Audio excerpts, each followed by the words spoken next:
Édouard Jeanne, ma première question, elle est cash. La transidentité, est-ce que c'est tabou en France? Je pense complètement, encore. Hmm. Un peu trop. On commence seulement un peu à sourire sur le sujet, mais pas encore assez. Tu es un homme, Oui, on transgenre. dit il, Oui, tu t'appelles Édouard. Jeanne. Édouard Jeanne, c'est un nom composé. Pourquoi avoir gardé Jeanne? Est-ce que c'était le prénom que tu avais quand tu étais dans un corps féminin? Exactement. Mais je l'ai changé justement à cause de la société. C'est-à-dire? En fait, au départ, je voulais pas changer de prénom. Parce que pour moi, un prénom, ça n'a pas de sexe, ça va avoir le sexe qu'on va lui attribuer. Je veux dire, Mhm. il y a bien des hommes qui s'appellent Camille, Michel, Frédéric. Donc je me suis dit, pourquoi pas un homme pourrait s'appeler Jeanne en fait. Et en fait, c'est l'expérience au début de ma transition, des choses toutes banales. Aller récupérer un colis à la poste. Je voulais aller récupérer un colis, j'avais acheté un achat sur internet.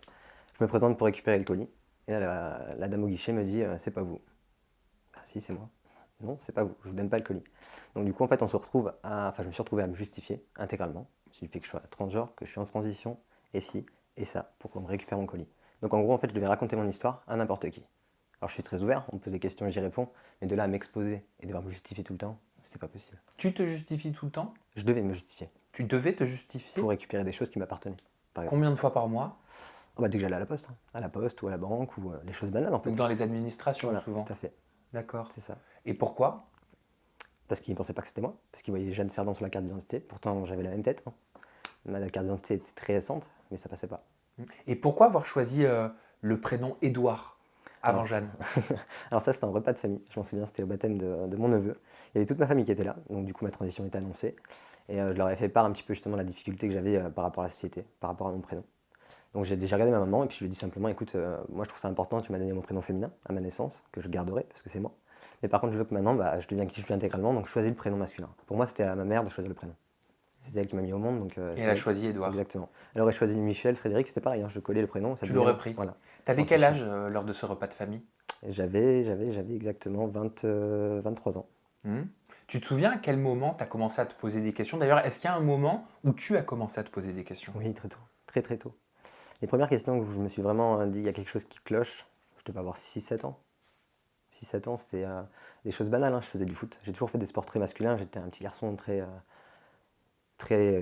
dans tout ce qui était masculin en fait, hein. Donc le foot pour moi c'est naturel alors que enfin, voilà. Et je jouais avec les garçons justement à l'époque là, et je comprenais pas par exemple pourquoi les garçons pouvaient faire pipi debout et pas moi. Des choses, des questions qu'on ne peut pas se poser à l'âge là quoi. Et c'est vrai que si je me posais vraiment cette question, pourquoi j'avais rien en bas. C'était pour moi genre ça existait mais c'était pas là. C'est marrant, enfin non, c'est pas marrant, mais là je viens de t'entendre dire, j'ai tout de suite compris qu'il y avait quelque chose qui cloche. Exactement, qui n'allait pas. Donc tu interprètes ça par la négation.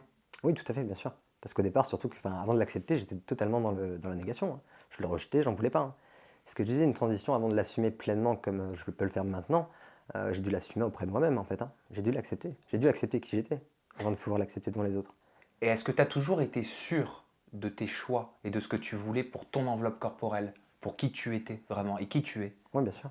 Sûr, non, je pourrais pas dire que j'étais sûr. J'ai eu quand même ce questionnement où là, je suis parti à la quête de moi-même, hein, où je me suis fait face, où je me suis posé les bonnes questions. Effectivement, enfin, on a toujours cette crainte de dire on va faire un pas en avant, mais qui se dit qu'on va pas en faire trop en arrière derrière aussi. On a peur de se planter, bien sûr. Mais derrière, à côté de ça, une fois qu'on voit le parcours de transition commencer à évoluer, les changements, à se sentir mieux, à se sentir plus soulagé, non. Qu'est-ce qui freine face à une situation comme la tienne? Alors moi, ce qui m'a freiné au départ, c'était vraiment le manque d'information.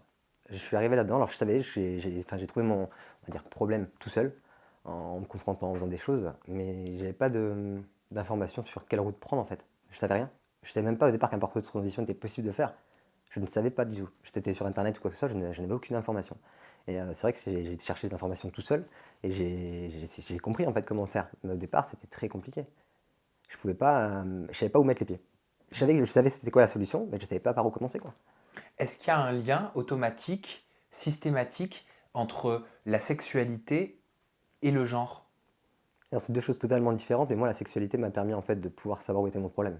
C'est-à-dire qu'en fait, au départ, on va dire j'ai une sexualité pardon, qui a commencé très tôt, et effectivement, bah, j'avais le corps d'une femme, donc pour moi, la normalité, c'était que j'aille avec un homme, chose tout à fait normale. Donc c'est ce que j'ai fait.